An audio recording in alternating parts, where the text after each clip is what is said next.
NXT Tuesday, September 2nd, 2025. We back with another one. They kicked the show off with the one and only Miss Parker, Jada Parker, versus the legend herself, last legend, the bougie bully. They both kicked it off in a great opening match. If y'all don't know, they've been beefing a little bit, a little back and forth for the last couple of weeks.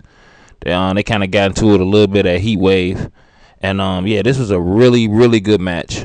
One of the best matches I've seen in a while, especially the opening up. It was a real good match. Jada, she came to fight. She gave it her all. She was looking good. Same thing with Lash. Both ladies was looking amazing. And it was a real good, intense match. You already know they've been beefing. At first they was cool. And since the last 2 weeks, though, they ain't been cool. If you before these last 2 weeks that they've been getting to it, Jada was all on Lash ground, putting hard eyes under her pictures, leaving comments on Lash page and all that. These last 2 weeks it ain't been nothing like that, and it was the whole match. They was not really going back and forth, but they had their different points. You know, they got complete different styles. Lash a whole powerhouse, so Jada, she had to give it everything she had just to try to keep up. And she almost caught Lash with that teardrop. She went for it the first time. The second time she caught Lash with that little teardrop. But Lash was just too much. At the end of the day, she was just body slamming her, suplexing her, kind of throwing her down a little bit. It got to one point when they had got outside the ring, and Lash hit her with that backpack face buster, kind of like on the announce table covering. It's called the Lash extension now. Yeah, they changed it. The last extension is, it's the last extension now. She hit her with that. And then Jada was pretty much over at that last drug in the ring. Hit her with another Lash extension, a.k.a. backpack facebuster, right on the middle of the mat. And got that 1, 2, 3. Got that victory, man. What did you think of this match?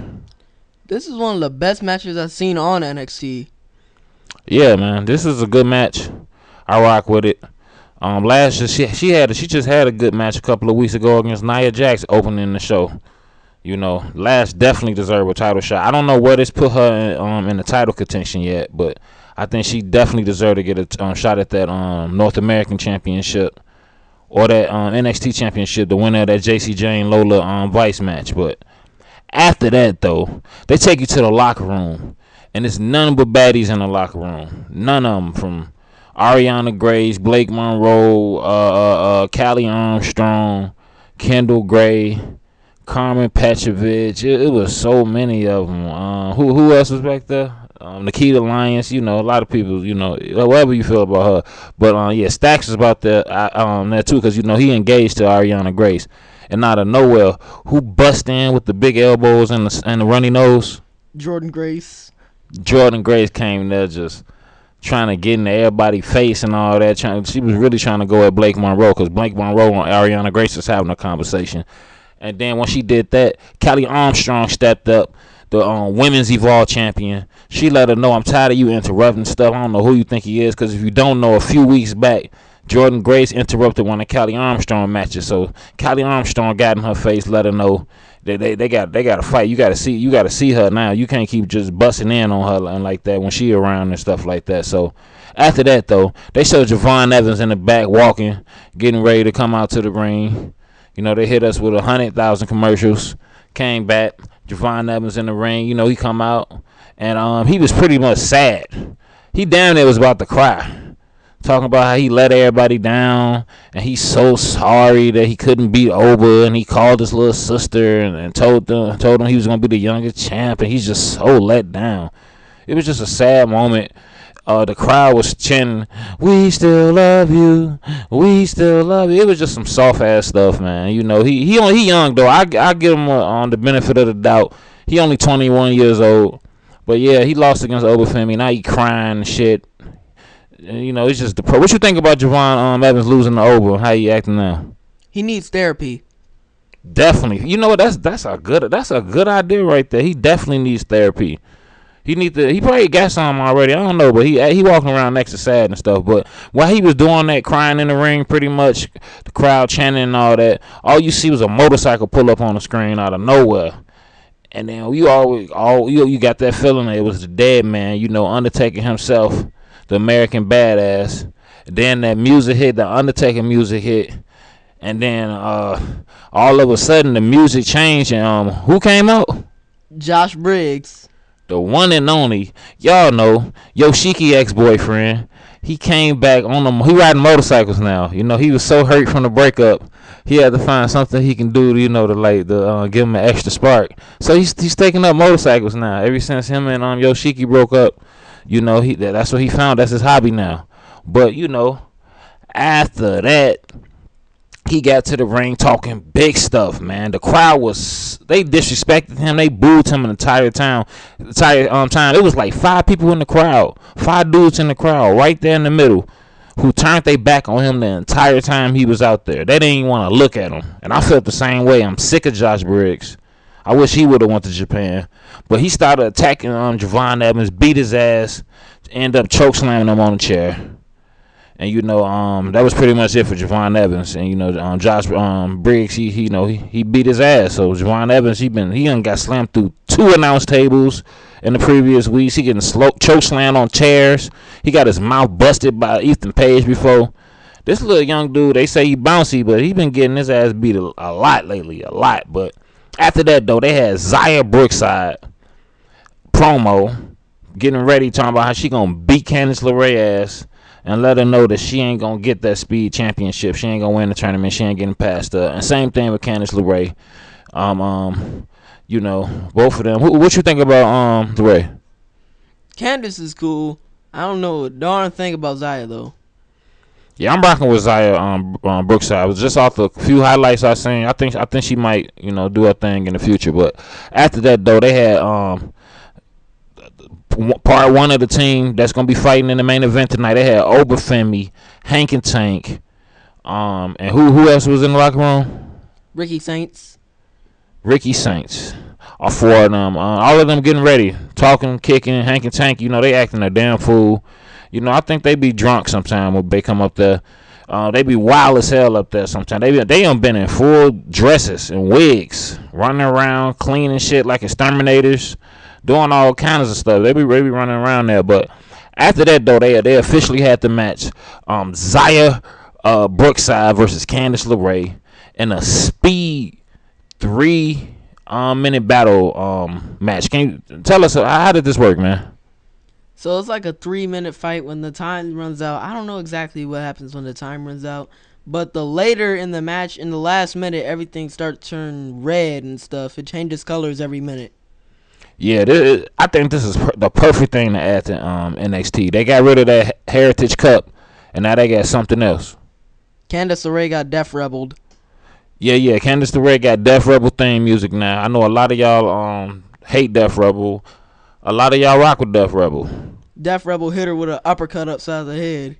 Def Rebel got her. They got her good, but yes, she got the Def Rebel thing, and yeah, she ended up fighting Xia Brookside, the rookie. Who won this match? Candice LeRae. Easily, you already know Candice LeRae. She pretty much a veteran. She ain't won against some of the best of the best. Even though I honestly think she might get fired soon, and I don't know, she might. But after that though, they was in a man's locker room. And the man's locker room, the weird section of the man's locker room, you had Josh Briggs back there, High Rise with Wesley, Chase U. They was all back there, and Josh Briggs has pretty much got into it with everybody. He kind of kicked High Rise out, and he ended up getting in Andre Chase face, and they set up a match for later on that night. But after that, though, they had in the Ava's office in the back area, they had Fatal Influence, the Cullen. What's the 2 women in the Cullen? Izzy Dame and Tatum Paxley. So Ruka and Zarya back there with Ava, and Ava decided that next week, since all of them are going at it, all of them, and Ava want to figure out something where some NXT tag team can get a shot at the main brand tag team championships, the one that who got the main women's tag team championship? Alexa Bliss and Charlotte Flair. Yeah. So she's trying to hook something up like that. So she gonna have a tag team elimination women's match next week. So make sure y'all look out for that. But after that though, we got a Dark State promo. This Dark State promo right here is probably the best Dark State promo they had. If you a Dark State fan, you learned a lot about them with this promo. They kicked it off with all of them just like giving a story, like talking about like if you didn't know, because at first you thought these was just four psychopaths running around beating people up. You already know Osiris. He the weirdest one in here. He's a straight weirdo. And who's the white dude? Cutler James. He wild too, but they was all giving their stories. What's the dude? Deion Lennox. Yeah. What was his story? What was he in the NFL? No, Osiris. Yeah, Osiris was in the NFL. My fault. Osiris was in the NFL. He played for the Saints, and he ended up getting cut or something like that. And Cutler, the white guy, he lost in LFG. He was disrespected real bad. Sugars, he used to be a pimp / stripper, and he was in the streets for a long time, and that's how he got that name Sugars. So you know it is with him. And then you know Deion Lennox, he was the he been on NXT. He been doing this thing for a while, but he was like kind of on his nerd swag, like on his Drake swag. He was just like weird as hell, but now he stepped his swag up a little bit. But all of them used to be security at one point. They used to do security at the strip club down there in the valley, and that's what they used to do before they got into NXT. And they tag team champions, if y'all didn't know. But after that, Trick Williams, they show him walking to the ring, title upside down, TNA champion. You know the vibes, and you know he get to the ring, he get in the ring, crowd chanting, whoop that Trick, all of that. Trick, he doing his thing. Trick got Lash Legend. He got the TNA title. Nigga super baby oiled up. Got baby oils on his ears, glasses. He even got baby oil on his dreads and gym shoes. Just out here. He got a trail of baby oil all the way that started in the locker room when he got out the car. All the way. If you want to know what Trick Williams is. Yeah, and that's a fact. But after that, though, who came out? No. Before they came out, though, Trick Williams was straight dissing NXT. He was dissing NXT and saying when he go to the main brand, when he go to Raw or SmackDown and start getting that big money, start riding his private jets and getting on commercials and all that, he ain't never coming back to NXT. He pretty much called all the NXT fans in there dirty and weak, and he ain't never coming back, and he ain't gonna never miss them. And after he did that, who came out? DIY. For no reason. I don't know what. I guess wherever you see Candice LeRae, her husband, because if y'all don't know, who was Candice LeRae married to? Johnny Gargano. In DUI. She married to him, so they always going to be on the same show some kind of way. You see one, you going to see the other. They both usually be booked in the same nights. But yeah, they came out, started talking about all their accolades when they was in NXT. I'm more of a fan of the black and silver brand. I know they say the black and gold brand was the fire. I ain't watched the black and gold brand. I like the black and silver brand. I like how it is now. They was naming all their accomplishments, but I'm rocking with Trick Williams. I think he better than both of them. What you think about the DIY? They absolutely suck. Yeah, I think they might get fired soon too. I don't know, but Trick, he was going back at him. He said to Ciampa, the bald-headed dude, man, he was like, "You can't even beat my woman," and that's probably facts. I don't know. Last Legend will probably beat his ass, man. You never know. But they started whooping Trick ass, man. They beat Trick ass. They started whooping on him real quick. They kicked the shit out of him. It was baby oil all over the ring, grease spots around there. They had to clean that up. But they got baby oil everywhere on their shoes, on their pants legs, and all of that. You know, and Trick couldn't do nothing about that. But after that, they had Ava in the back talking to Javon Evans. He was icing his back. He got his ass beat by Yoshiki ex-boyfriend. You know, earlier that night, choke slammed on that chair. So he was still hurting. And then after that, they went to a Callie Armstrong promo. And what belt do Callie Armstrong hold? The Evolve Women's Championship. Yeah, if y'all don't know, she been beating ass every Wednesday night on Tubi. kicking ass. She just won a fatal 4-way match and retained her title, so she doing her thing. And after that, they got Tavion. What's Tavion? What's his name? Tavion Heights. Yeah, the No Quarter Cash Crew dude. He was back there with Ava, and Ethan Page was there showing off that Canada title. You know, he fresh off that win at Heat Wave. They beat they beat them, right? The Olympians. Yeah. Canada won. So yeah, he was pretty much bragging. Ava set up something. They gonna fight. And they gonna have what type of match did Ava set up? A flag match. I don't know what type of match that is. She just set up a blindfold match last week. Now she got a flag match. I don't know why you just can't. Why we can't? What a cage match? What a hardcore match? What a first blood match? What a Judy Bagwell on a forklift match? I don't know. But after that though, they had young Callie Armstrong versus Jordan Grace. Man, you know, two of the best out there right now. And just to get right into it, man, they was going at it. This is a real good matchup. You already know Jordan Grace strong as hell, man. Big elbows, big shoulders, strong as hell. Can lift you, grab you, slam you upside down. Callie Armstrong pretty strong too. She's just not as strong as Jordan Grace. But what Callie Armstrong is, she is explosive. She was going back and forth with Jordan Grace. But you can see that Jordan Grace, you know, she's just on another level when it comes to that strength. And she been waiting to beat some ass. She just lost against Blake Monroe. And I think at Heat Wave. She got her ass beat at Evolution. She been getting her ass beat a lot, walking around with a neck brace. So she really needed this win. She ended up overpowering Callie Armstrong and getting that victory. What did you think of this match, man? It was a pretty good match. It ended too quick. Yeah, you already know Jordan Grace. She's still after Blake Griffin. Blake Monroe. Blake Monroe, she came out though, and she after the match, after Jordan Grace won and started fighting with Jordan Grace, and they was going at it. Security had to break it up. And what was odd about that? Jordan Grace had bust Blake Monroe's mouth open. Yeah, pretty bad. It was blood everywhere. Jordan Grace got a little revenge on that. She had that blood dripping out of Blake Monroe mouth. And then after that, they went to a Lola Vice promo, showing how she came up. How she grew up in the mean streets of what she said she was from Miami. Yeah. Young Lola Vice, I already know. She finna go against JC Jane at No Mercy, man. Who you got winning that match and why? Lola. Why? JC Jane's title reign is officially going to end. Fatal Influence is gonna lose the tag match next week.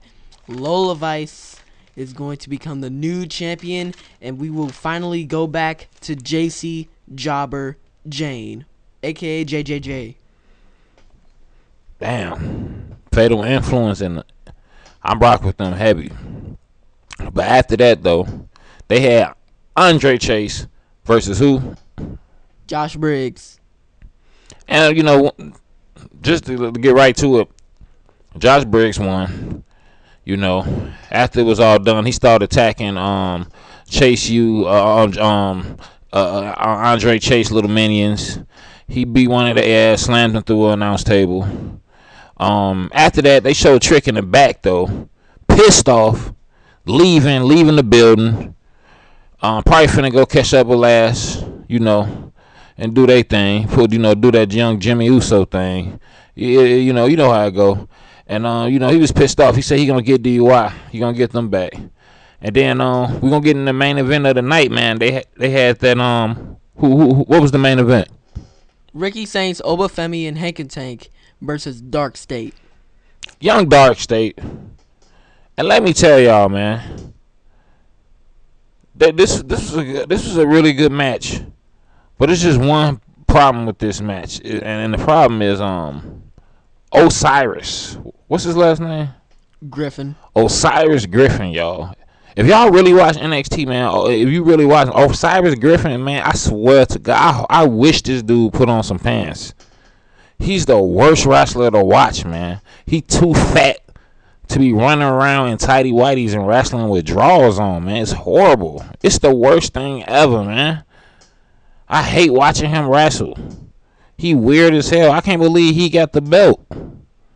It's messed up. It's messed up. But other than that, man, they was going at it. It was hard. It was hard to watch the match with this big fat dude with these tighty whities on, stinking ass hairy fat dude walking around with these tight ass drawers on, practically booty shorts, running around here with these dreadlocks, just looking crazy as hell, man. It was messed up, man. But Oba and Ricky Saints, Hank and Tank, they was all having fun, man. Oba Femi, he even did Ricky Saints taunt. You know the little Backstreet Boys thing, the little taunt Ricky Saints do. Oba Femi did it. He usually don't do stuff like that. They even hit one of them Dark State members. I forgot which one it was. Cutler James. It was Cutler James. Y'all already know how weird Cutler James is, but they hit him with that 4-way honkin' tonk. Oba Femi did it. Ricky Saints. It was pretty cool. It was a good match. It's just that Osiris Griffin needed pants on, man. It was getting wild. But in the midst of all of this, Oba Femi and Ricky Saints kind of got into it, and they started fighting. It ended up going outside the ring. They ended up going out in the back, and they left Hank and Tank there to fight Dark State by themselves, 2 versus 4.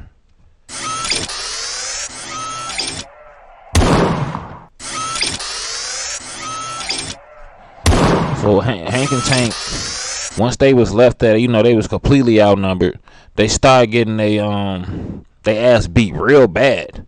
And who was the white guy in Dark State again? Cutler James. Cutler James, man. He put a thumbs up. And I swear I don't know what he had planned to do with that thumb. I don't know. I was worried for a second. The way he was thrusting it in the air, I don't know what was going to happen.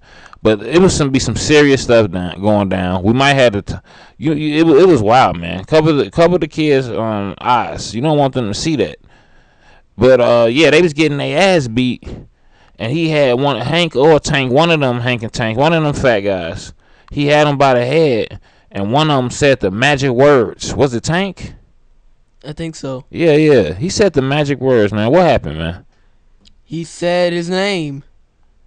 And he appeared. I believe in Joe Hendry. Clap, clap. You already know young Joe Hendry himself. You already know he been hanging out with Rand St. Clair.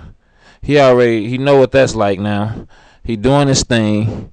He came out, gave them some extra help, and Hank and Tank was able to capitalize, hit him with that big belly shuffle, crack him, and they got the win with the pin. And Dark State finally lost a match. They rarely lose. Hank and Tank got that victory, man. What did you think about this 4-on-4 matchup? It was a good match. I'm disappointed that Dark State lost, though, but I guess Cutler deserved it for all that weird stuff. Osiris need to put on some pants. 100%. But other than that, man, it was a great match. Hank and Tank and Joe Hendry standing tall at the end. They all cool. Because Joe Hendry cool with anybody. You say Joe Hendry name, he pops up. You say his name right now, he might pop up. You never know. But he doing his thing. He been hanging out with Rand St. Clair.